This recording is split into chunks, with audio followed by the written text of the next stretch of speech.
kuso alado kaiba yaro laroye. Ọba kuso alado kaiba yaro laroye. Ọba kuso alado kaiba yaro laroye. Ọba kuso alado kaiba yaro laroye. Ọba kuso alado kaiba yaro laroye. Ọba kuso alado kaiba yaro laroye. Ọba kuso alado kaiba yaro laroye. Ọba kuso alado kaiba yaro laroye. Èmi àwa fẹ́mi lábíjẹ́, fẹ́mi àwa ṣọmọ fẹ́mi lábíjẹ́. Èmi àwa fẹ́mi lábíjẹ́, fẹ́mi àwa. Ẹ̀lọ́wọ́ fẹ́mi lábíjẹ́. Èmi àwa fẹ́mi lábíjẹ́, fẹ́mi àwa. Fẹ́mi lábíjẹ́. Èmi àwa fẹ́mi lábíjẹ́, fẹ́mi àwa. Fẹ́mi lábíjẹ́. Èmi àwa fẹ́mi lábíjẹ́, fẹ́mi àwa. Fẹ́mi lábíjẹ́. Èmi àwa fẹ́mi lábíjẹ́, fẹ́mi àwa. Fẹ́mi lábíjẹ́. Èmi àwa fẹ́mi lábíjẹ́, fẹ́mi àwa. Fẹ́mi lábíjẹ́. Èmi àwa fẹ́mi lábíjẹ́, fẹ́mi àwa. Ọba kuso alado kaiba yaro laroye. Ọba kuso alado kaiba yaro laroye. Ọba kuso alado kaiba yaro laroye. Ọba kuso alado kaiba yaro laroye. Ọba kuso alado kaiba yaro laroye. Ọba kuso alado kaiba yaro laroye.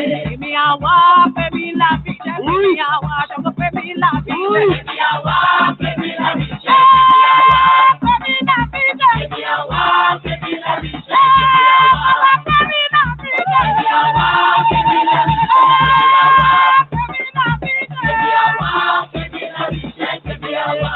Fẹ́mi lábíjẹ́. Èmi àwa fẹ́mi lábíjẹ́, fẹ́mi àwa. Fẹ́mi lábíjẹ́. Èmi àwa fẹ́mi lábíjẹ́, fẹ́mi àwa. Fẹ́mi lábíjẹ́. Èmi àwa fẹ́mi lábíjẹ́, fẹ́mi àwa. Fẹ́mi lábíjẹ́. Èmi àwa fẹ́mi lábíjẹ́, fẹ́mi àwa. Fẹ́mi lábíjẹ́. Èmi àwa fẹ́mi lábíjẹ́, fẹ́mi àwa. Fẹ́mi lábíjẹ́. Èmi àwa fẹ́mi lábíjẹ́, fẹ́mi àwa. Fẹ́mi lábíjẹ́. Èmi àwa fẹ́mi lábíjẹ́, fẹ́mi àwa. Fẹ́mi lábíjẹ́. Èmi àwa fẹ́mi lábíjẹ́, fẹ́mi àwa.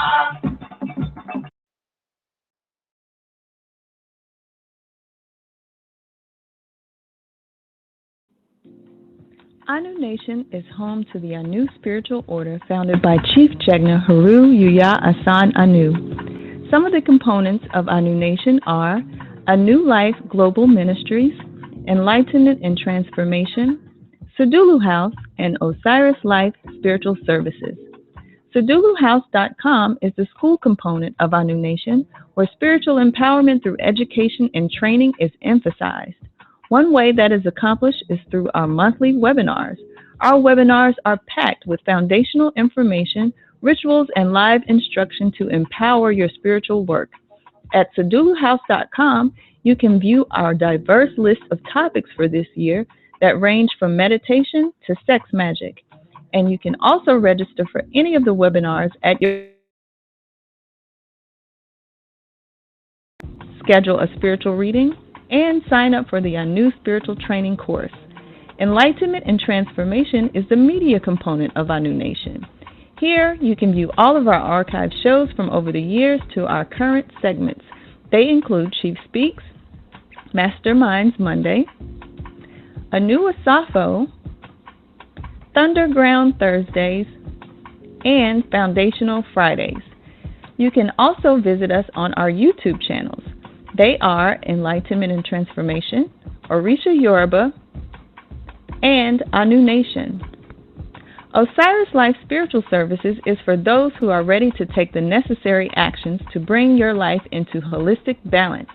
Here we offer consistent monthly one-on-one coaching, solutions that are tailored just for you, practical hands-on self-development techniques that will accompany your monthly readings, and customized practical strategies designed for you that guarantee positive results. Simply choose the package that best fits your needs. And last but not least, AlphaOmegaStore.com. The Alpha Omega Store is our online botanica where we offer divination tools, herbs and incense, DVDs, books, and other hard-to-find ritual items. You can also get our best-selling foundational book, Grasping the Root of Divine Power. Other great works from our new nation are Shrine and Altar, Solutions for Dysfunctional Family Relationships, and Natural Hair for Young Women. All great books to assist you on your journey. To find out more on how to get involved with our new nation, visit our websites and YouTube channels and be sure to sign up for our monthly newsletter. Peace, peace. Good day, everyone. Welcome to Community. And, I always stumble on the name a little bit because I'm always changing the name a little bit. But this is Chief Yuya speaking. And I want to welcome you to the Enlightenment and Transformation Experience, as we call it. And, of course, welcome those of you who are listening live on YouTube and those of you who are listening from Blog Talk and everywhere else that you get, because I know even after the segments, a lot of you pick it up on iTunes or Mixcloud or different other mediums and platforms. So welcome to all of you. You're all counted. You're all a part of the experience, whether you're coming in live or not. So last night we were having a good discussion. At least I think it was a good discussion. And we were talking about the truest self versus the false self, or the establishing and creating of the true identity or the true self, and being self-aware as opposed to moving the false self and the perception of the false self into the center of your knowing, into the center of your being,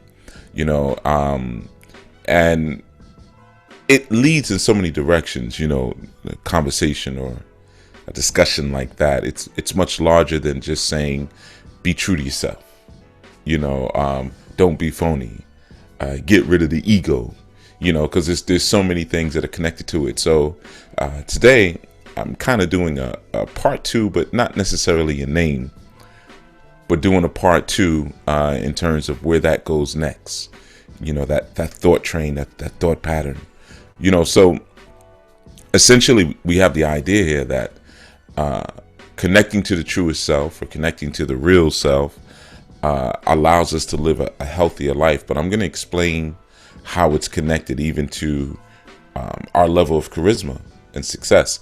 First, let me give you all the number for anyone who wants to call in. I see we already got people on the phone lines, but for those who find it easier to call in, you can call in at 515-605-9862. Again, that's 515-605-9862. And if you'd like to speak, just hit the number 1. All right. So I entitled this show, what did I entitle it? Okay, yeah. How to develop confidence so you can move forward in life, right? So essentially, it's a part two because we're gonna look at this quickly. We're gonna hit it. We're gonna hit it hard and fast. We're gonna go right into it. Essentially, confidence is so key. A lot of times, especially in the self-help, quote unquote, arena, if you go to the bookstore or on Amazon or whatever, and you look in the self-help category, you see confidence is all over the place. I mean, confidence is utilized in, I think, a lot of different genres, even in relationships, how to develop confidence so you can ask women out, how to develop killer confidence to succeed in business, the ultimate key to confidence, confidence is like brought up so often and, kind of spoken about like it's it's this magical elixir. And once you have confidence, like the world has to now bow at your feet because you have confidence, so it's so pretty heavy. I guess it's commercialized pretty heavily in terms of what it is. But let's start by cracking open this understanding. Confidence is a skill. Okay, confidence is not a you could say it's a mind state, but it's not necessarily a destination.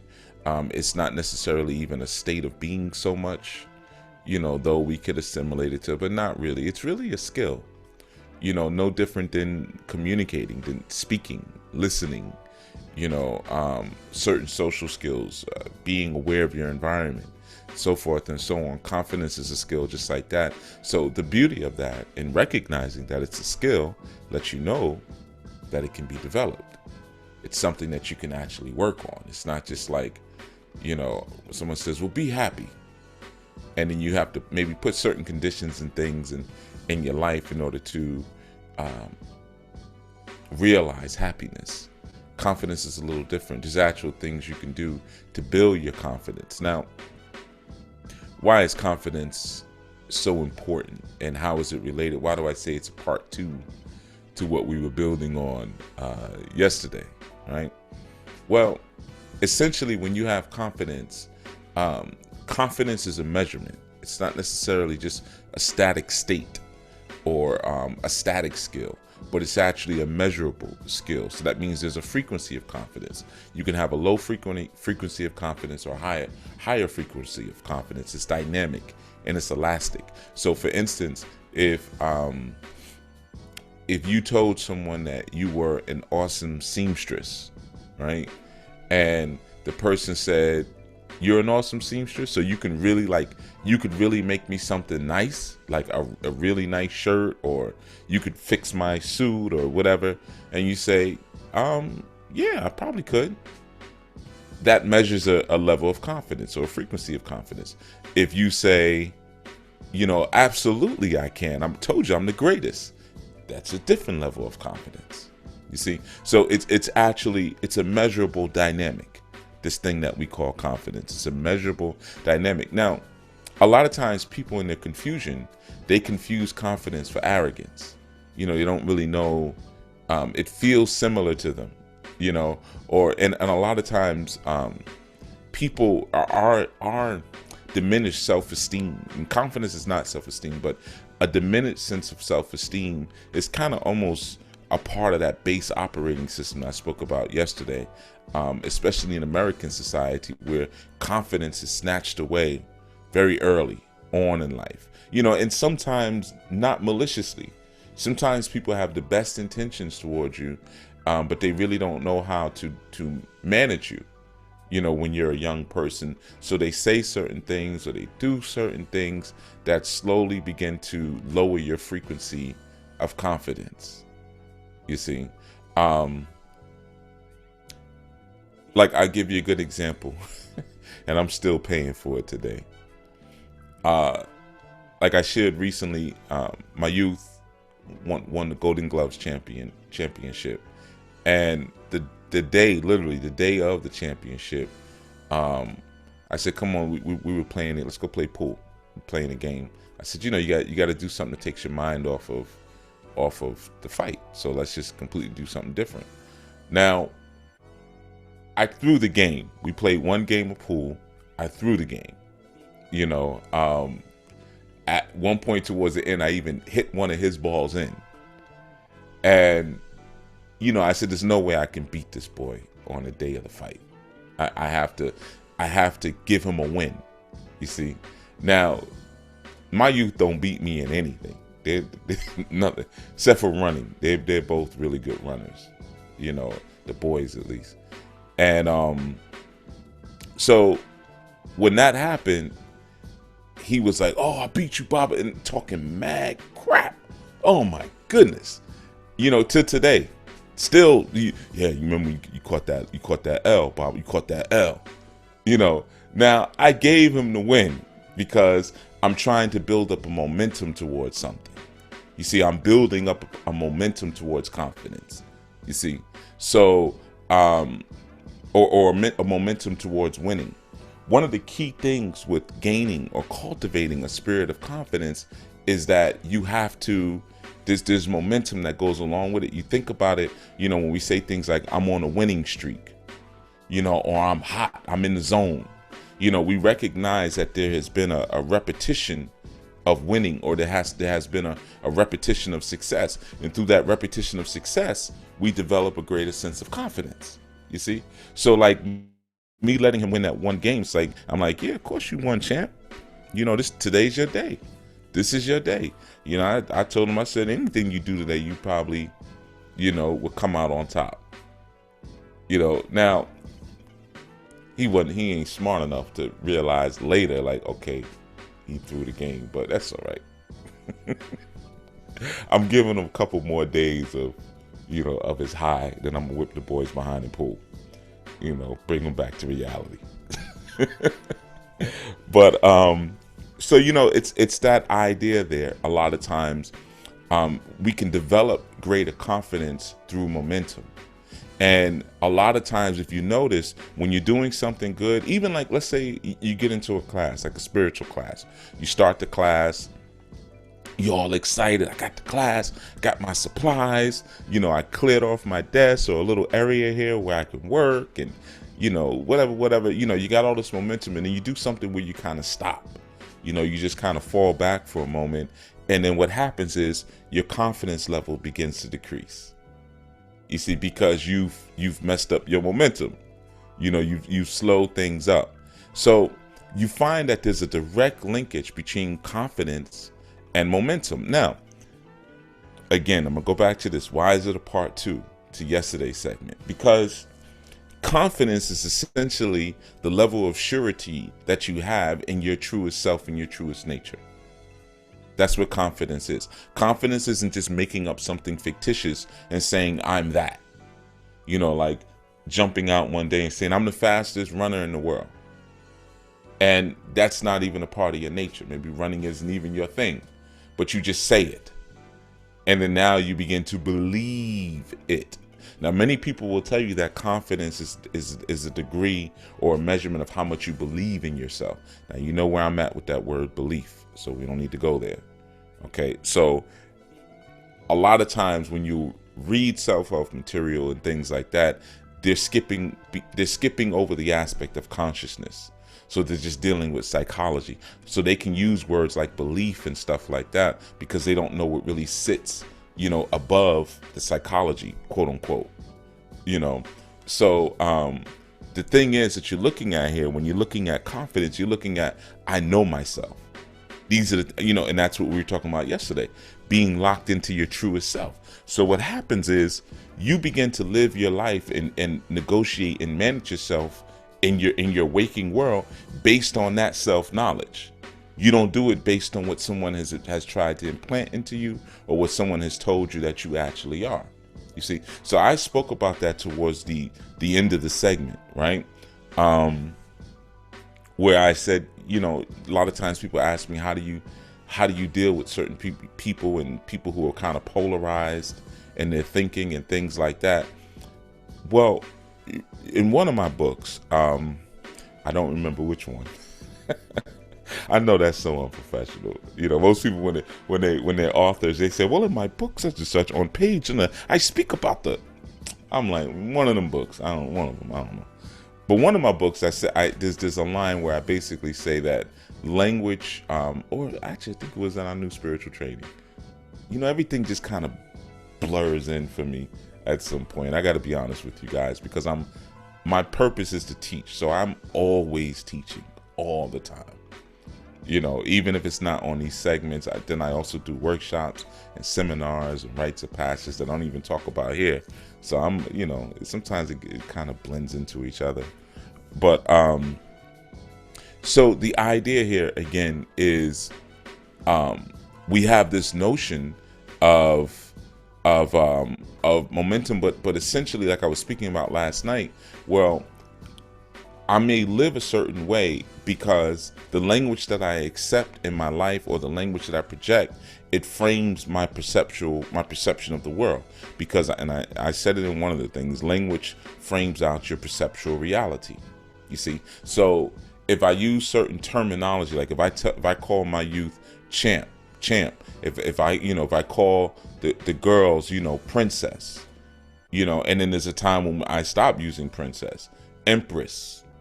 Because can't be a princess forever. It's nothing more sickening when I see grown women calling, and I've seen that before, 50, 60-year-old women calling themselves princess. I know we got a problem. Houston, we have trouble. But there's a moment when you graduate from that. You have to graduate from being the child student in that sense, and begin to now share with the community and share with the world. So just giving you a small example. So that sense of knowing yourself is going to direct and change the way you even speak about yourself. You see, and it's going to direct and change what you take in terms of language into your perceptual reality, because you understand that language contours and defines your perceptual reality, whatever language it is that you're using and however you're using it. So just like when some of you, I speak to you on the phone, I say, hey, peace, Baba, peace, Iya, because you're your fathers or because you're mothers. Now, the moment I use that term, or when you call me Baba, there's a lot of people who call me Baba. Now, all those people who call me Baba, even some who are my same age or some are even older than me, I go into a certain mode where I respond to that word, where I begin to now take on those responsibilities. You see, I make sure the person is all right. I check in on them, or, I do certain rituals for them. And, I go into that fatherly mode, you see, because language frames things out like that. Now, the reason I do that is because I know myself, not because I'm being programmed by the language, but I already know that I'm a Baba. I already know that I'm a father. I already know that I have those responsibilities, you see, and that if I came to the world to teach, part of my purpose is to teach, then yeah, you're going to be a father to many people. So you already know that. So when people call you father or Baba, or like a lot of the youth in my neighborhood, that's my pops. They claim me, they've adopted me. That's happened so many times. Even on this segment, I've had people write in letters and saying, I consider you my father figure. But I knew that I came to the world with that energy already. That's a part of what I knew about myself. So I can confidently take that role. You see, remember, when you look at the word confidence, you look at the prefix, look at the root, fidel, where you get the word fidelity. Okay, it links itself to the word faith. Con is with. So with faith, or with fidelity, or fidelity is also trust. With trust, well, what am I trusting? I'm trusting my level of connection to my higher self that tells me exactly what I am, or that may have already told me exactly what I am. So I can have confidence about being that thing that I am. You see, now, of course, I have to connect to that first. And it's not as easy just saying, well, I know already. Because some people, they get into that thing, just kind of miss me with that. Some people think they know, but don't really know. And that's why it doesn't really work for them.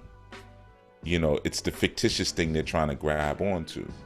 And if the evidence is showing something other than that, sometimes you got to process it and say, well, maybe this doesn't make sense.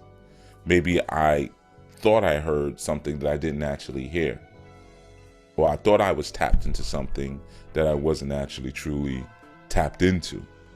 You see? So the idea, again, of confidence, what it is once you're rooted and you have that knowledge of what you are and who you are in the global cosmic context, then what you begin to do is project that outwards. You see? And people will say, oh, you're real confident. Well, there's a fine line between arrogance and knowing yourself. Like, you look at Muhammad Ali. He knew he was going to go down as the greatest. So I'm going to speak to it now. And I'm confident in that. Not just because I've seen it in my mind's eye, but obviously in training, I'm proving it. I'm proving it whenever I'm going against my sparring partners, or when I'm able to do things that people have never seen. I know that I'm changing the game. I know that. You see, and on top of that, he was a spiritual man. So that, there's certain things that click in there as well. But essentially, it's through that momentum and it's through that knowledge of self that we gain that higher and that greater sense of confidence, and our frequency of confidence raises up. So what happens now, when something tries to enter into our world that doesn't speak to what we're already confident about, we reject it. We reject it. Like I'll show you another example. I made a little mistake. I was talking to my youth the day of the fight, and I said, I said, listen, man, so what are we going to do after this fight? And he said, well, you're going to take it to the top. Boom, boom, boom. I said, okay, that's right. And I said, regardless of what happens. Why did I say that? Why did I say regardless of what happens? The boy's eyes started welling up, you know, and he put the pool stick down. He said, I want to go outside. I said, Bob, I want to go outside. I want to go. I want to go. He just wanted to get away from me. And I was like, hold on. And I had to coax him back in. You know, but that was a mistake on my part. And I felt bad, you know, not because the statement was so wrong, but because I was insensitive to who I was speaking to, because I know his nature. You know, now another one of my, you know, I could just say something like that and they'd be like, yeah, no matter what happens, I'm gonna still keep going. But you know, you got to know the person, and I know how he is. You know, he's very, once he gets a certain vision in his head, which he's Shango. That's a lot of Shangos are. That's it. You ain't shaking them from it, and they'll be upset if you don't accept that vision. You know, they get real upset. So that was my fault. And I felt bad about it, but we recovered, you know, because I'm slick. You know, I was, no, I mean, you took that the wrong way. This is what I'm saying. You know, I did one of those things. And he was like, all right, wiping the tears at the corner of his eyes. You know, but it was that one little statement, regardless of what happens. Man, I ain't trying to hear that. Who you talking to? I'm going to win this thing.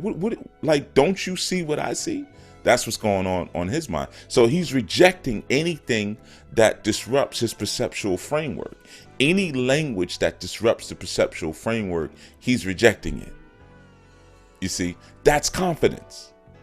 That's confidence. So it's the same thing like I was speaking about yesterday. Somebody comes at me funny. I reject that. Now someone will say, oh, you arrogant, you this, you that. Confident, player. That's called confidence. You know, or I know what I am as a father. I know what I am as a man. You know, that's why sometimes when we're talking about certain things, and people will say, "Well, men do this and men do that," and I'll say, "Wait a minute, you mean men are males?" Because I'm a man, and I know myself. I know what I do, and I know what I don't do. So I know what you're saying doesn't really make sense. That's not a part of my world, and I'm confident about that. I'm self-defining. You're not going to define that for me. You see, now, confident saying what? I know myself. I'm self-aware. You see, now there's certain things that I have a lower frequency of confidence about, certain things that I have a higher frequency of confidence about, because some things are blurry and some things are a little bit more in focus. Essentially, that's what that essentially is. Some things are blurry, but the things that are blurry, I don't pretend to be confident about. I say I don't know. I'm not sure. I'm not positive on that. Can't give you 100% on that. You know, and sometimes, like I said, we fake it in that sense, and we fake being confident about something because we really want that ability, and we really want to be able to reach certain goals, and we really want to be able to not be, because sometimes we see confidence as our acceptor. If we have low self-esteem, we're immediately rejected. You see, so we have to pretend to be confident about certain things that we're not confident about. And we don't understand that our level of honesty and truth is what really endears us to the world. That's what true confidence is. There was an interview years ago that Muhammad Ali did. I don't remember who he was talking to. But the interviewer had said this word, I think it was propagate. And he said something, I don't remember the question, but he said something, propagate with the Nation of Islam. Muhammad Ali was sitting there and he said, listen, you know, you're going to have to excuse me. I barely made it out of high school. He said, I'm not trying to be funny or anything like that. He said, but I don't know what that word means. And the guy just explained it and kept it moving. Now, you look at Muhammad Ali, man, he talked more junk than anybody probably in the world. You know, he was the greatest. I can't even say trash talker because he didn't talk trash, you know, but he was the greatest boaster of the world. And a lot of things he would say, you know, were fictitious. I turned the light off and got in the bed under the covers before the room was even dark. Now, you know, that didn't really happen like that. But, you know, he's playing with it. He's being playful about it at the same time, you know. But there's a moment when you're not confident about it. It's okay to say, I don't know that word. I'm not confident there. I'm not tight on that. So it's that knowledge of self. It's that trueness of awareness, of being locked into what I really am, to my true and honest awareness and perception, that brings the greatest confidence. So I can confidently say, yes, I can. I can confidently say, no, I can't. you understand what I'm saying? So, a lot of times, again, like I said, that's confused for arrogance, or, and really what someone is saying is you being uppity, because we live in a society where we're not supposed to know ourselves. We're not supposed to have that individual, that energy or that awareness. And as long as we don't know ourselves, we don't really have anything to assert. So anything can be said, anything can be done, because you're not supposed to know yourself. So even when you come into your consciousness and you begin to say, well, look, I do this, I don't do that, I'm not going to eat that, I'm not going to do that, this is what I practice, this is what I don't practice, people will look at you like you're crazy and almost get offended, because how dare you know yourself? How dare you be able to assert anything? And then sometimes when you assert something and you're able to explain why it is you're saying what you're saying, people get even more offended. How dare you have a traceable route of information, a traceable route of knowledge? How dare you be that in tune and that aware of what's going on around you and in the world? So you find that a lot of times with confidence, assertiveness goes hand in hand with confidence. It's almost like a triad of confidence, assertiveness, and momentum. And all three of those things kind of feed into one another, because the more you assert yourself in the world, the more you see yourself in the world. And there's a fine line between assertiveness and aggressiveness. I'm not a big advocate of perpetual aggression. There's a time for aggression, but sometimes, especially coming into manhood, people think that manhood is about being aggressive, about being mean, maybe even, being rude and being obnoxious, and that's not it at all. Anybody could be that. A dog can be that. But when you're asserting something, or you're asserting for yourself, or you're being assertive, you're asserting knowledge. You're asserting what you know. You see? And we spoke about that last night. Well, how do we get to that space of knowing? You have to crush and kill the illusions that we're so confident about. Like your zodiacal sign. Well, I'm a Cancer, I'm a Pisces, so we da da da da da da da da da da da. And here's the easy way to crush that one. Somebody will say something like that to me. Well, I'm a Cancer, something. Oh, really? You're Cancer? Okay, interesting. What does that word mean, Cancer? Huh? I don't know. I mean, a Cancer is the actual word though. What's word? And who came up with this system? Where did the system come from? So just thinking now, and not trying to crush a person's, you're not trying to pop people's bubbles, but sometimes we say so much and do so much without thought. And when you give a person an opportunity to think about what they're actually saying, it can be very liberating for them. It can be very freeing and stimulating. A lot of times in our environments, unfortunately, we surround ourselves with people who don't stimulate us. Who don't bring us to a certain place, to a certain level, which of course affects our confidence as well. You see, you find that when you begin to assert yourself, there's a couple things that's going to happen. And I spoke about this recently. Well, usually one of the first things that's going to happen is that you're going to lose friends, quote unquote. And I say friends, quote unquote, because if you reveal your true self to the people who you say love you and you love, and they don't want to be your friend anymore, then I don't think they ever really were your friend. I know it sounds like parents just don't understand, but it is just that simple. in my sight, it's just that simple. So F them. That's always my thing. Even my youth come back and tell me, I did it so and so. F them. You don't need that mother effer. F them. You know what I mean? You don't need anybody. F them. F them all. Now that was the gift that the universe gave me as a young child. That was my gift that I was going to need. I came out of the womb with my middle finger up in the air. I must have. That's probably why my father was like, oh, he's going to be a surgeon or a piano player. No, I was giving him the middle finger. I always had a F the world attitude, so, but that's not for everyone. We're born with certain attributes because we need certain things in order to get our work done.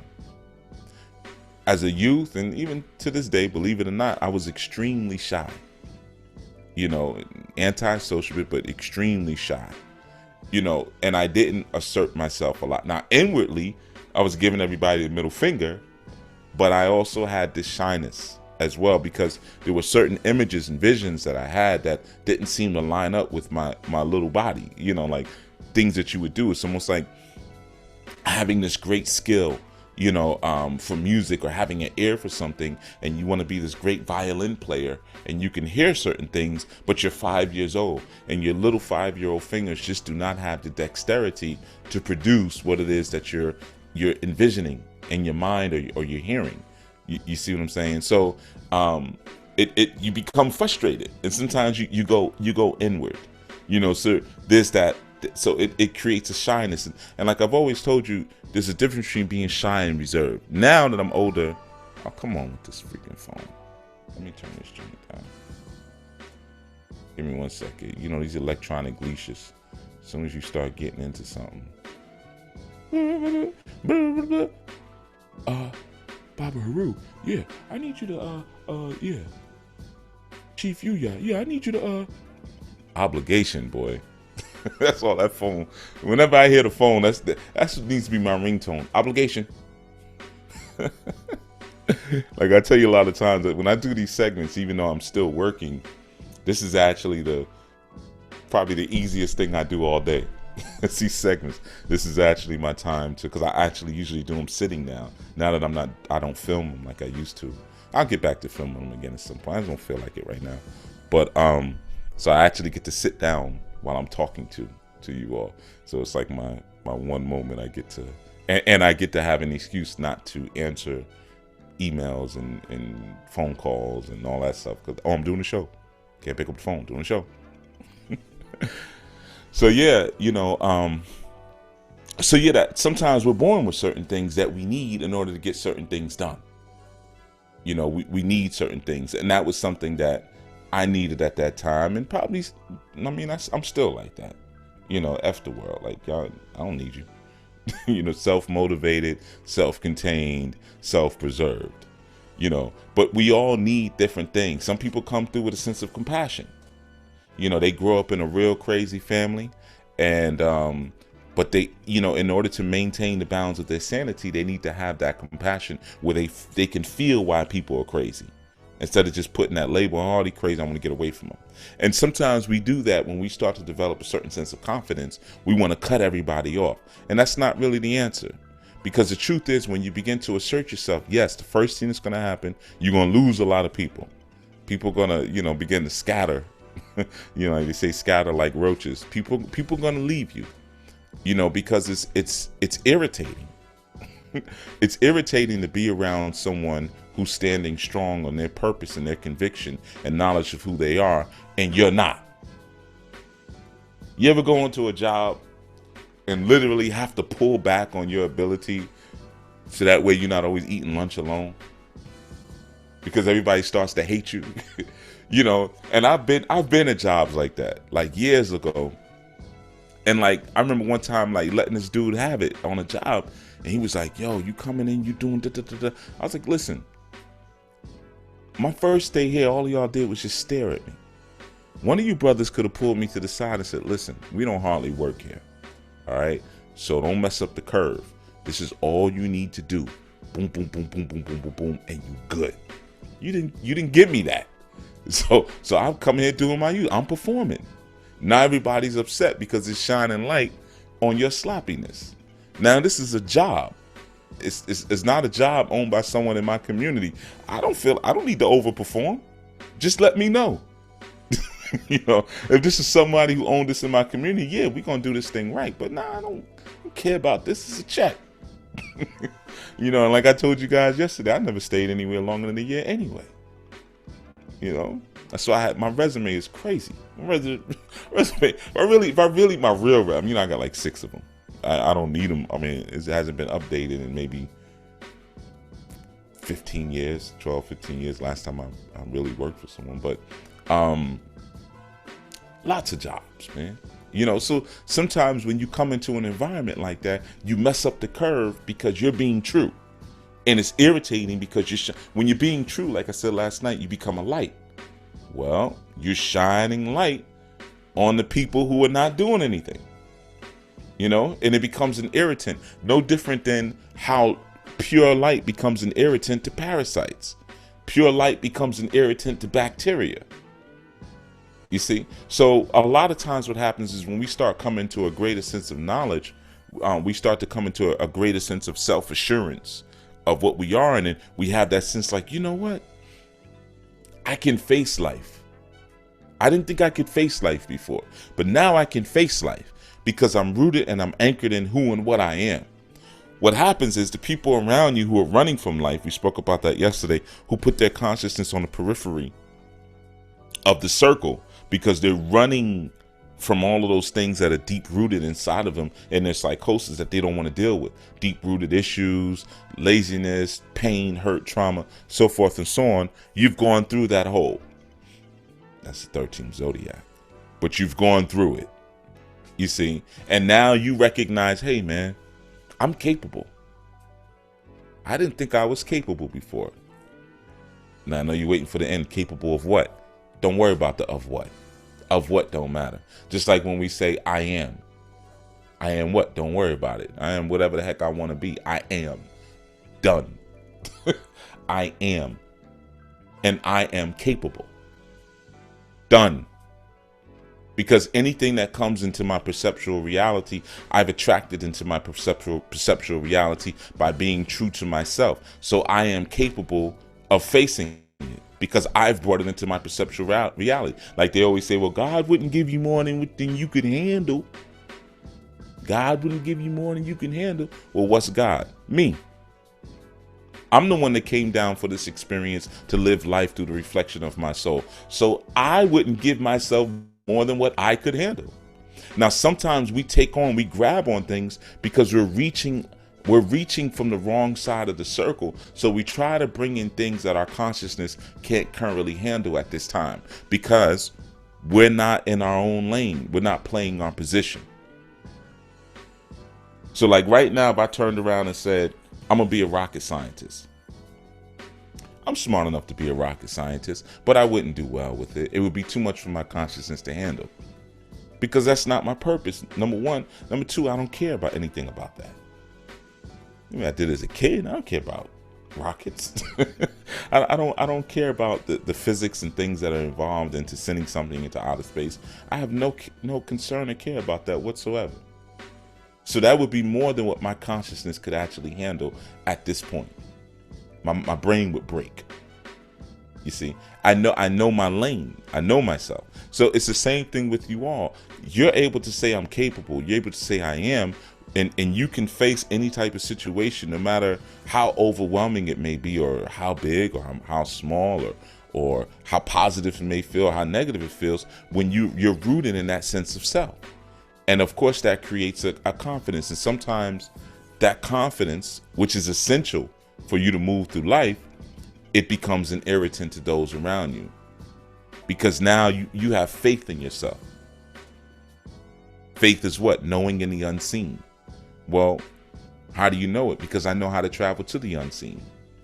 I'm dealing with a deeper level of spirituality, dealing with a deeper level of content. I'm speaking for you. I'm not speaking in the first person. Just so you know, I'm not up here bragging. So I'm telling you where you're saying, or where you'll get to at that point. Yeah, I see things that are not seen. I see my future. I see me beyond my glorified state. I see me beyond my tribulation. I see me beyond my trials. I see me beyond my difficulty. I see myself beyond my hurt. I see myself beyond my desolation, beyond my depression. I see myself beyond my feelings of not being able to actually do anything. My feelings of being incapable. I see myself beyond that. There was a brother recently who had left a comment in the show. I can't remember. It might have been Brother Shaga. I could be wrong. He was speaking about Sundiata, that book. And one of the reasons I said, oh, that's one of my favorite books. One of the reasons I love that book so much, there's a line in it where he basically says, long story short, it's in the beginning, where he's like, there were certain things happening to him, and it would talk about how brave he was. And he said, well, a person who knows their destiny never needs to be afraid. You've probably even heard me say that before. I'm sure I probably used that before. And I'm paraphrasing what was said, but that's essentially what he was saying, right? Because I'm seeing my destination. I'm seeing myself beyond my current set of situation or circumstances. You see, so that creates a confidence in whatever it is that I'm doing, because I know what I'm doing is leading up to that path. Is moving me closer to that path, or like I say, that path to greatness. You see, and you're able to begin to overcome certain things, even your shyness, your sense of unassertiveness. That feeling of not being able to fit into certain spaces. When you go into certain social circles and you're just staring down at the floor, or, you're unable to take a compliment in those circles. Somebody say, "Hey, you look nice today." Oh, this is nothing. Because you can't confidently say, "Yeah, thank you." Or maybe even thank you. Yeah, I found this shirt, such and such, in a thrift store, $1. Look at it. Whatever it is. But because you don't have that sense of confidence where you're rooted on something. So one of the things that you can utilize to kind of get beyond that, sometimes you have to use the outer, and that's why we use shrines and altars and things like that. Sometimes you have to use the outer to, this is the law of correspondence, to invigorate something that it corresponds with the inner, right? So, like for instance, if you want to lose weight, that's the easy one, right? Sometimes it's good maybe to put a picture up of yourself when you were at a weight that you actually liked how you look. Or you may put a picture up of somebody you say, man, I wish I had a body like that. I wish I looked like that. Whatever it is that does it for you. So you start to create a correspondence with what you're seeing externally and what you begin to see internally. And this becomes easier the more you expose yourself to different things, different people, which we don't do a lot. We keep our circles so tight and so small a lot of times. It only feeds this false reality that we have, that we're currently encased in. So one of the greatest things to do, man, is to explore more. Get into places where you feel uncomfortable and unfamiliar. Go to a place where you feel uncomfortable and unfamiliar and start to explore and to see more of life. You see, because essentially, remember, you came to the planet to explore. Now you're exploring your internal verse or your inner verse, and you're exploring also the external domain as well. But sometimes we forget that other part to explore the external. We get stuck in the internal, you see. So it would behoove you to start doing things that speak to that outer space. Like I said, getting out, doing things that are a little bit beyond you, getting around people who maybe don't totally reflect your current social circle. It's like you've heard me say so many times, if you remember, I don't know, but a lot of us have troubles with family. We say, man, my mother wasn't much of a mother, my father wasn't much of a father, my brother sucked, my sister sucked, everybody sucked. I had this horrible family that I came through. And like I always say, if you're missing certain things, go make it. Go find another father. Find another mother. There's a lot of men out there who have so much love in their heart, man. They want to give it. They want to share it. They have so much that is bubbling over. So many women out there like that, who still, you find out a lot with women. I say that even more so with women, because sometimes it's hard to turn that mothering mode off. So what happens once they get that empty nest, and I've seen women do this before, older women. I was talking to one recently, and she was like, yeah, I'm gonna get a boarder. She got a little small apartment. And she was like, now that my son's gone and he's in college, and well, actually, no, he graduated college, but he ain't really graduate. But that's between me and him. But she thinks he graduated college, She was like, yeah, I'm going to get a boarder. You know, a young man who just really needs to kind of get back on his feet. And I'm not really going to charge him much. I said, so you basically just want another son in your house. And of course, she didn't want to. She was like, no, that's not it. And then I'm like, okay, all right. But, you know, okay, fine, whatever. That's your thing if you want to be the perpetual mother. She also takes care of like a couple of older people too, seniors. At one point, I thought she was actually a home health aide because she's so much on that.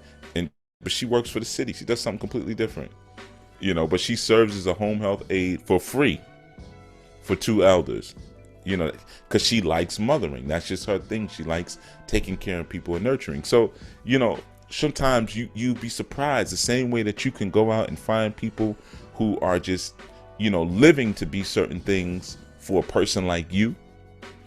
It's the same thing with your social circles. You don't have to stay locked into a certain social circle because this is the block I live on, or this is the high school I went to, or the college I went to, and these are the people that I have to continue to speak to.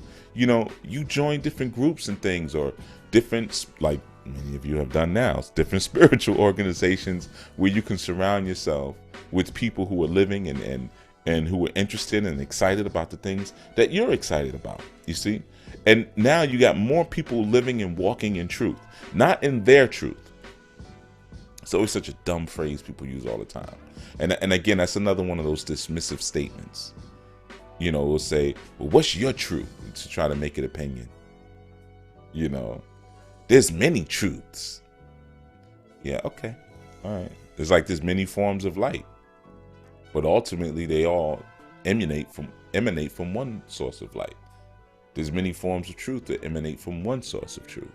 So there is an absolutism in truth. And truth varies. It's dynamic. It changes. What was true yesterday is not true today. You know, so you got to stay on the cusp. Don't you know? You got to stay on the wave.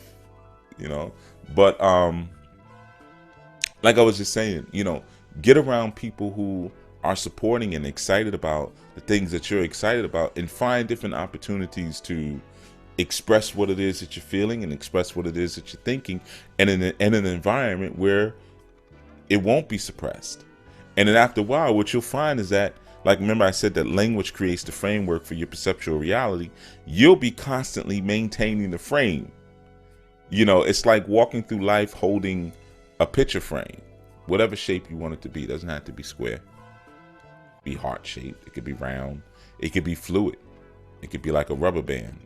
And you just, you know, you make it bigger or smaller or change the shape however you want it. But you are controlling the frame of your interaction.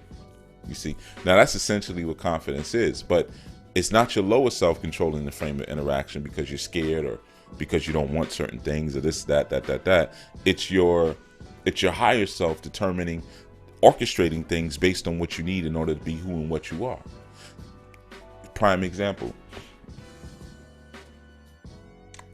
I remember when Mike Tyson was really dealing with Islam, or Muslims, I can almost say. But when he was dealing with Islam, I remember I see him after fights, and they'd be like, "So Mike, tell us about the that's round," and they'd be showing him a little prompter and for him to describe the fight, and he wouldn't even look at the person doing the interview, wouldn't even look at him in the eye. You know, he would be in his own zone, and he'd just be like, "Allahu Akbar, Allah's the greatest." That's it. That's your answer to that question. I'm maintaining the frame of what I'm perceiving. You asking me something, man, we're not going to get into this didactic thing between it's got to be this and yes, or it's got to be no. F your question. This is what we're talking about. I'm maintaining the control of the frame. Now, you see that sometimes even when you guys ask me questions and the question is unexciting. The question doesn't lead us to anything deeper, and I'll reframe the question for you. But I sometimes do it in a way where it's not that noticeable.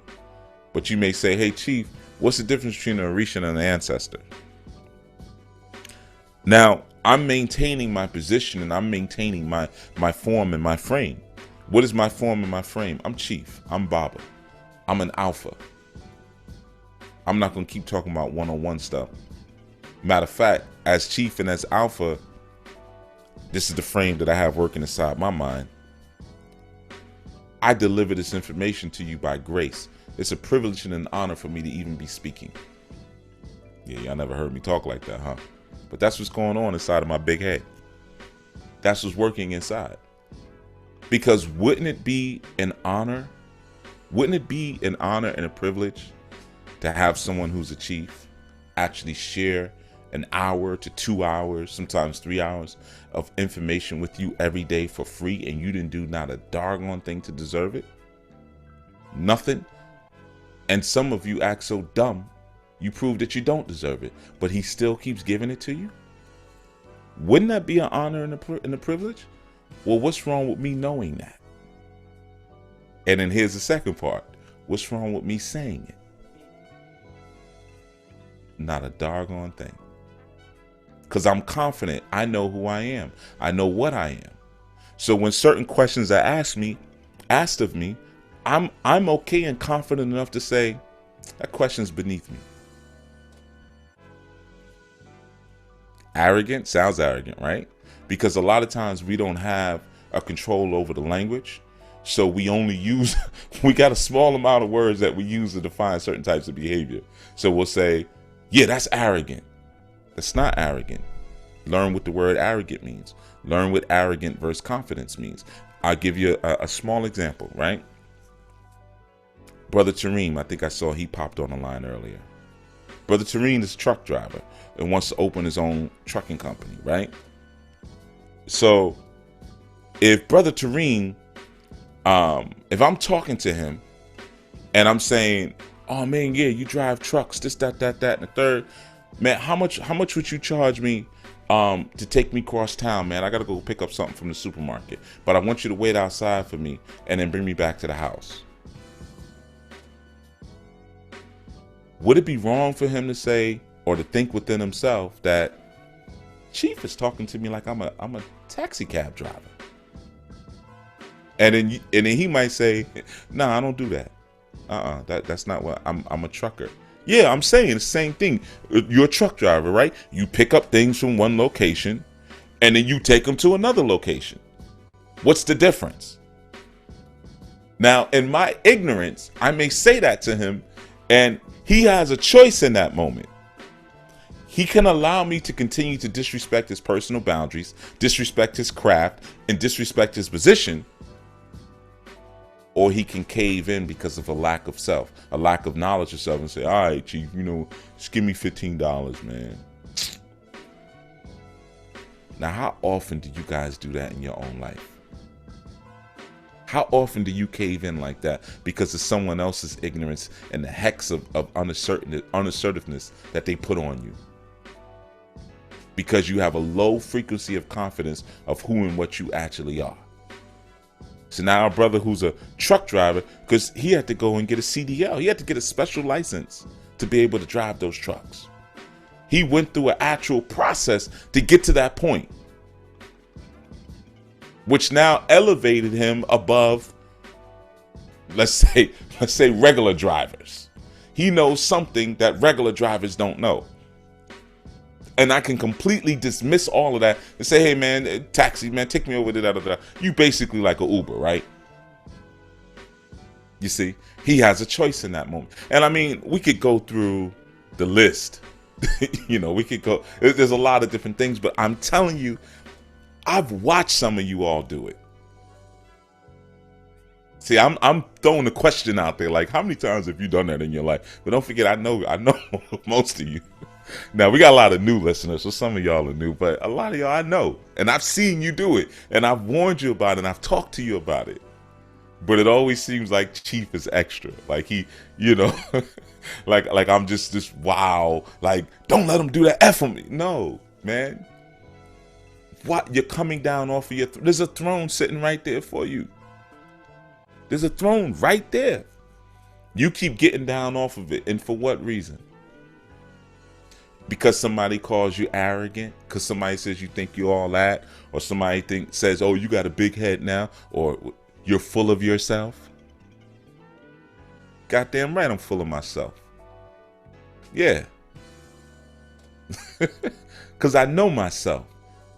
And what is myself? What is my true self? Light. Source light. I'm full of it. You see? And you should be too. Let me see who you are. In order to do that, you have to be confident in what you are. I use those two words differently for a reason. Think about what I just said. What you are. You see? And then you'll be clear on when you're doing certain things, when you're coming down off of your throne or when you're not, or you'll be clear of your divine right and your divine privilege. I don't stutter when I call myself Chief Yuya. I didn't stutter when the chieftaincy was given to me 2 times over. I didn't say, well, I don't deserve it. Nah, I'll take that. Thank you. Because it's not just a title for now people to bow down to. It's a responsibility. Just like I didn't stutter the first time I became a father. It wasn't for me to stick my chest out and hand everybody cigars and say, no. It's a responsibility that I knew that I was ready for. I've been preparing for this joint since I was 16. Because I always say that's when I became a man, when I was 16. Really before 16, when I was a little boy making weapons in the garage. That was my only toys, was weapons. My parents, we didn't even buy me, they wasn't into toys. You could get books. We got books. We got a lot of books. We ain't get no, toys. It wasn't into that. We made toys. My thing was weapons. I used to love making nunchucks, Chinese stars, throwing stars, and knives. That was my favorite thing to do on a Saturday. I'd be in there all day making knives and nunchucks.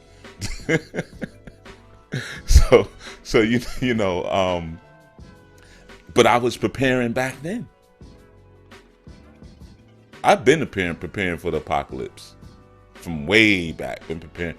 When I was a little kid driving in the car with my parents, I used to always look outside and say, okay, if the cops was chasing me, I would go that way. I would go this. And you know what? Let me tell you something.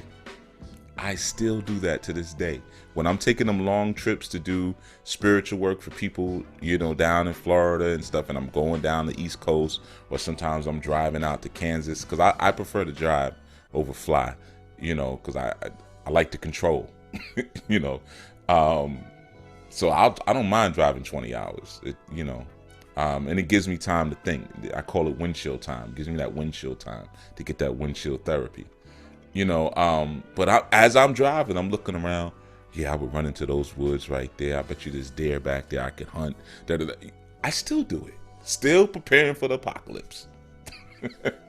So when that time comes where it's like, okay, well, can you handle a family? Hell, mother effing yeah, I can handle a family. I've been preparing for this. I'm ready. Come on, let's do it. Shoot, I'll deliver this baby myself. Move out the way. I got it. Nah, I'm playing. Don't do that. Leave that to the professionals. But what I'm saying is that you get to that point in your walk, and you get to that point in your movement where you become so rooted because you spend so much time in heaven. You spend so much time in a room. You spend so much time in that higher space where you're constantly looking at your real self in the face. That's one of the exercises in our new spiritual training. But you're constantly looking at your real self and saying, man, this is what I am. This is what I do. This is what I can achieve. This is what I'm capable of. Wow. So then when you drift back down to the earth, what are you having faith and confidence in? What you saw in heaven. And what will people say? You're arrogant. I don't want to talk to you more. All right, well, get going, mother. Go. Bye. That's cool. Because I'm framing out a world that supports and cultivates this higher image that I have of myself anyway. So I only really want to interact with the Titans. I don't want to interact with you anyway. You see? Because you're bacteria. You're gonna try to get me to curve my learning, change the learning bell. You're gonna try to get me to curve my understanding, to curve my awareness. That's part of your job, perhaps. My job is to stand confident in what it is that I know and what it is that I have seen, and do things that help to maintain the momentum of that. And anything that seeks to try to slow up my momentum, it's either going to get ran over, or like the water in the river, I'm going to just sidestep it. I'm going to just, boom, two-step, boom, I'm around it. No problem. You learn to become fluid like that water. Get around it. You see? Because I'm going to keep this momentum going. And let me tell you something, man. That's the most frightening thing in the world for an oppressive system. To see people who have knowledge of self, who are rooted in the convictions of their purpose and their higher self, and they're not stopping. That's frightening. They just will not stop. There's nothing that's slowing them up. So many people are debilitated by their relationships. That slows them up. Like I said before, relationships can be landmines. I've seen so many people with great ideas, great purpose, great potential brought down by a whack relationship. I've seen that so often, But then you got some people who will go through that, take that hit, and all right, keep going, boom, let's go. Or some people don't fall into the trap to even begin with. And I'm not saying the trap of relationships. I want to be clear. Relationships are good. The trap of what an oppressive society has set up, a way that you can function within a relationship that suits their purposes. Remember, we go back to the idea of mentorus and the mentor. Castrate the man so you could rape the woman. So you got some brothers say, you know what? I'm not even going to let you castrate me. Like I told you that story last night when I was in the job and I left, and I said, if I come in tomorrow, I'm going to be less than what I am. I ain't coming back here. I was making a lot of money too. I was making a lot of money. I was making a lot of money, and I said, it's not even worth it, because my earning potential was ridiculous. I don't need you to justify and prove my earning potential, because you're only this was my thought. I'll give you my mind frame when I left too. I'm in this job, and I remember sitting there one day. There was a couple of things that led up to it, but one of which was, at that time I had a studio, and one day I came down into my studio and there was fungus and mold all over my recording console. Okay. And my recording console was an expensive console. This was back when people were using more analog equipment and not just using a laptop in a room. So stuff was expensive. In fact, I ain't gonna tell you all this, but because it probably won't mean anything to you. But there was an important movie soundtrack that was done on my actual console. It was an expensive console, that actual one that I owned, and there was two real big hit records. But anyway, long story short, so I'm down there, I'm like, Dag, man, look at all of this. So I had to hit it with vinegar, and I'm scrubbing everything down, because I hadn't been down in the studio for so long that I kept all the windows sealed up and stuff, and I didn't turn on the dehumidifier like I'm supposed to, and just the humidity just wreaked havoc on everything. And anyone who knows about electronic equipment, humidity is death, because it causes certain circuits to fuse together with the water you blow them. And in fact, one of my channels in my board actually caught on fire as a result. So I remember sitting down there while I'm scrubbing the walls down and the equipment and everything with this with the vinegar and everything. I'm just kind of thinking to myself, and I'm saying, is it over? Like, am I done with music? Should I just put all this stuff up for sale? And it just didn't feel right. And I'm saying, I'm sitting in this job. Yeah, I'm making some good money, but do they care about all the other things that I could do? At that time, I'm initiated, so I'm doing spiritual work on the side. I knew I had a talent for writing and speaking and teaching and all of these different things. Forget even the music, forget running a business, because I had a studio. I can run businesses, I can play instruments, I can write songs, this vocal arrangement, all these different things. They just want me to go in there and make their computer systems great and run, and contract me out to other companies. I feel like, Nat Turner, go send me to other companies to go get their computer systems, and engineer their networks and things like that, and connect buildings to this building and program their routers and all. And I'm like, That's just one thing that I have. I love technology. I love technology as much as I love all this other stuff. I just don't talk about it with y'all because y'all ain't tuning in to hear that. But but that's just one thing. But I was aware of so many other aspects that they were not aware of. So I didn't want to be corralled into that box because I knew I was underappreciating myself. And if I allowed myself to do it one more day further, one more day, it was going to be a problem. One more day. And I had young children and all of that. Had no contingency plan. Nothing. There wasn't, I didn't slowly, because I had been looking for another gig while I was there. And that was the other thing. When we talk about the walls of your reality crumbling, I couldn't get another job. A year or so before, I had headhunters calling me constantly. Hey, if you ever want to leave, I was a hot item. So for like maybe 6 months, when I started feeling like it's time to go, I'm sending out maybe 30 resumes a day, not getting one hit, nothing. And I said, man, this is crazy. Normally I get a job within 14 days, no more than 14 days. I'm somewhere else making more money. And then I'm changing my resume. Taking cuts, nothing. The walls of my reality had crumbled. It was done. That era was over. It was time to go. So like I said, that next day came and said, I resign, I'm going. No plan, no nothing. I had nothing. I mean, I had some money in the bank, of course, but I had young youth and, women to take care of and mortgages to pay, more than one, and had no contingency plan whatsoever, and it worked out. Let me just say that it worked out. I did maybe 2 contracts after that, 2 IT contracts, just stuff in between. But, I did other stuff too, because I had other skills, I took my instruments back out, got back on stage, performed, was doing a couple of gigs here and there, making a little bit of money on the weekends, playing music and doing different things and, really opening myself back up to all the different skill set that I had that I was allowing to diminish because I lost a sense of who I was.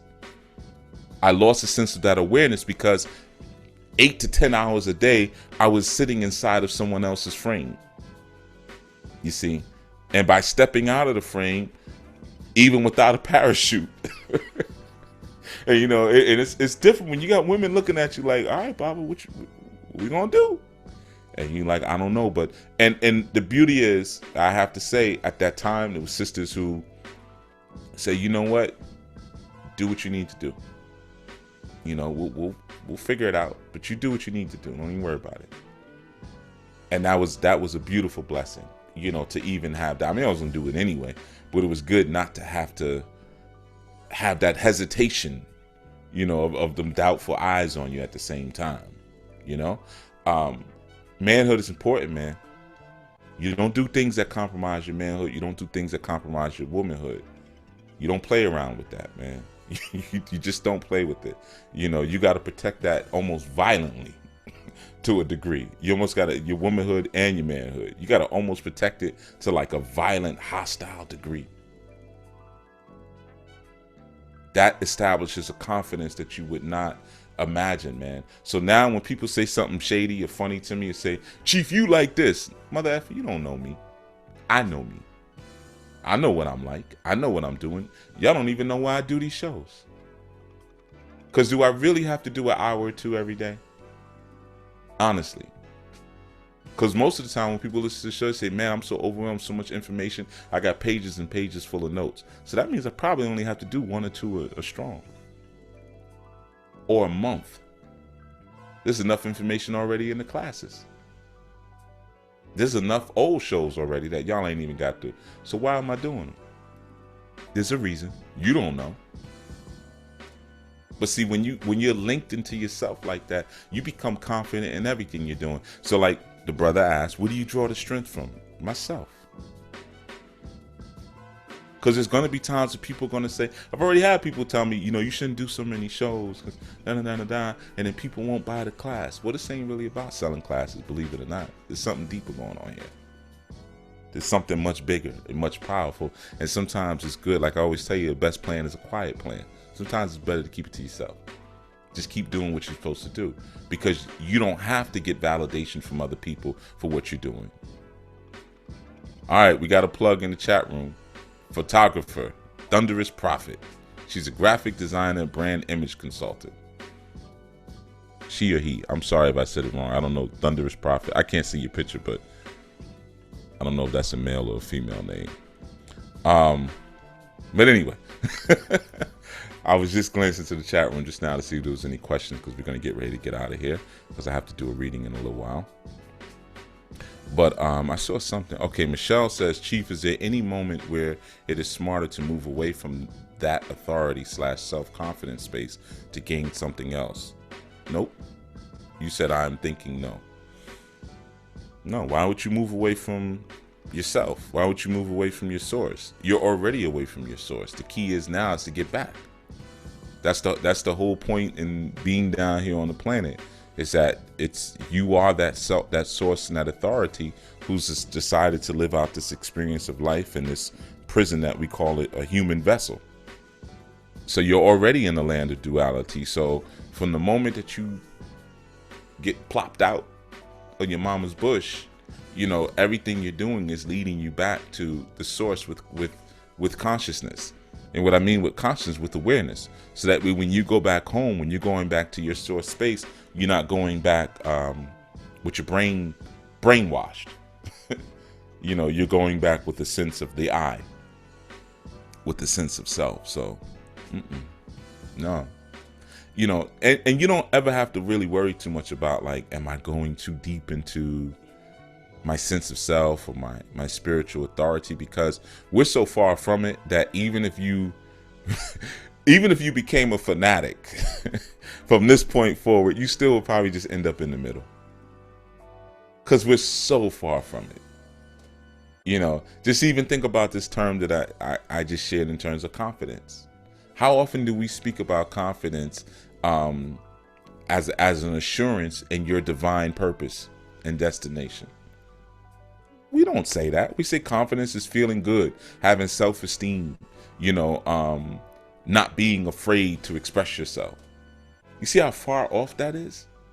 Like I said, it's different levels of consciousness. That's a level, but it goes so much deeper than that.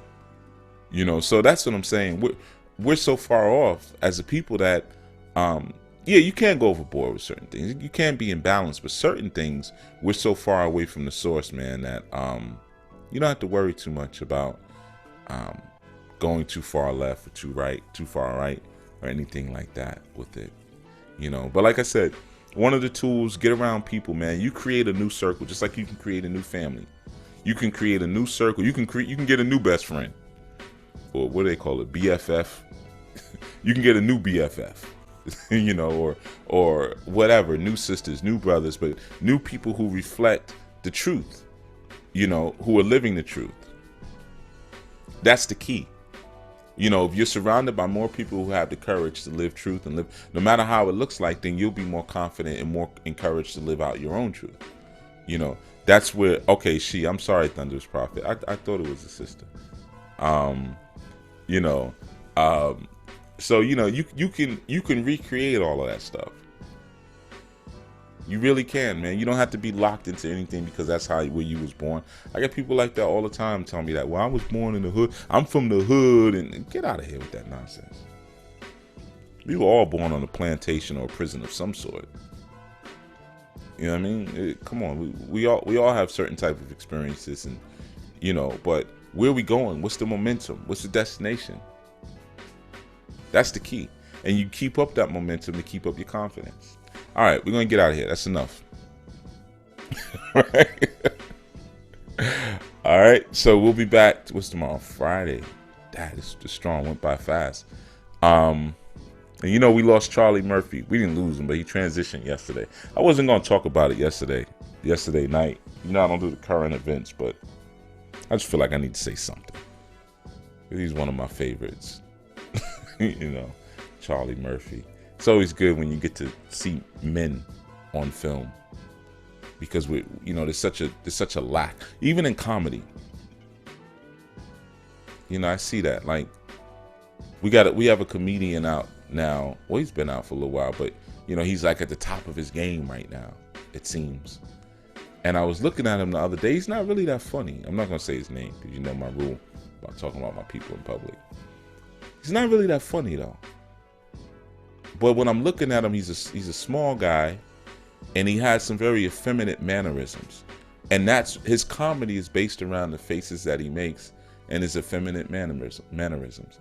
That's his whole routine. I really looked at it. I'm like, he just nods his head back and forth like a girl, and he stomps and claps, and it's so funny because he's so small, and his voice is real high too. He's got like this little munchkin voice, So that's why Charlie Murphy he was a man on stage. He was a man on stage, man. So you always miss when the men are going, like the Ving Rhames and the I don't know, even the Denzels or the Idris Elbas, and those who haven't, even what's his name, Kadeem Hardisons, those who haven't really compromised themselves in that way. Yeah, it's always a larger loss, But anyway, so we're gonna head out, and I see Thunderous Prophet, who is a photographer, left her contact information. She put a plug in the chat room, so I don't need to repeat it. So y'all support each other, like I always say. And it's not the first time Thunderous Prophet has listened in. If it was the first time, I would have muted that plug, but she's been riding for a while now. So yeah, give her some love. Like I said, man, reward and support from within. All right, we're heading out. So I will see you all tomorrow, Friday, 7 a.m. segment, bright and early. Those of you who can wake up that early. I know usually on the 7 a.m. segments, I see most people around maybe 7:40 when you just decide to roll out of bed and, But for those who get up a little bit earlier, we'll definitely be hitting at 7 a.m. tomorrow. And then I'll be back again Sunday. And like I always say, and let me share this before I go. I was going to do a recording. Yes, I do readings. I keep getting these messages asking if I do readings and how a person can get a reading. AskOsiris.com. AskOsiris.com. It's real simple. You just go there. The site is nothing but a form. You don't even have to go and look for anything. It's right there. AskOsiris.com. Osiris Life is for the monthly services. The school is at saduluhouse.com. SADULUHOUSE.com. That's where you go for classes. Okay, that's where you go for classes. I'm still getting a lot of messages where people are saying, Chief, I want to take your class. Here's my phone number. Can you call me back? And you've probably noticed I haven't called you back. I'm not going to call you back. No matter how cute you are, I'm not going to call you back. All right. I had a sister recently send me a photograph and told me that she wanted to take my class and get a reading. And here's a phone number. And just, if it may help with the reading, here's a picture of me so you know what I look like. Right. Okay. I mean, it's a nice picture. Nice picture, sis. But no, I'm still not going to call you. So that's where you go if you seriously want to get a reading and you seriously want to take a class. That's how you do it. Now, if you're just trying to holler, just say that. That's a different thing. All right. You go into a different email folder. I'm joking. But yeah, so that's where you go for the classes and for the readings. All right. That's how you can do that. All right, everyone. Keep the momentum up. I see this conversations in the chat room. Keep it going. Whether you're doing it on sadulahouse.com or social media or wherever, keep the energy going between yourselves, man. All right. Yeah, and right. Yes, Lo. The links are in the show's description. They've been in the show's description for the past 3-4 years. But Brother Lo, you know that people don't read. They barely listen. Even in the slideshow on the shows, you see it shows you where to go for consultation in big red writing. People don't even look at it. The commercial that we play in the beginning shows you where to go. You hear Kim saying, and for readings, and they still send the emails. So, yeah, I'm thankful for you all. I'm thankful for you all, and much respect to you as well, Sister Gina, and you as well, Miss Butterworth, Thunderous Prophet, Justin, and Anwar, and Ahmad, and Sister Allison, of course, who I asked you to put your information in the chat yesterday. I'm to put it in there. Of course, Sister Sequoia, Empress, Brother Shaga, Lo. I'm gonna try to get you on the show one day, Lo. We need to talk about that, do Instagram or something, because I have a feeling you got some funny stuff to talk. Not funny like humorous, but some interesting things to say. Brother Antonio, Empress, and I saw Shamika earlier.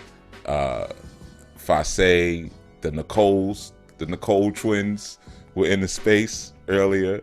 Of course, I saw Brother Joel was in there. Sister Skinner and Brother Achille. I saw Seeking Wisdom was in there. Maroon Beauty, Yahweh 177177. Sister Madeline, and Designs Not Defined now has a picture for her profile picture. It's not a logo anymore. I saw that earlier. Isn't she just a cutie patootie? Yes, you are. Sister Cheryl, and Sister Marva, and Jennifer Jackson, of course, Keisha, Original Man, and anyone else that I may have missed, V. Joe, everyone else. All right. So much respect, much power, and peace and patience to you all, man. And I'll see you all Friday. All right. Friday. Tomorrow, 7 a.m. until such time. Peace be unto you.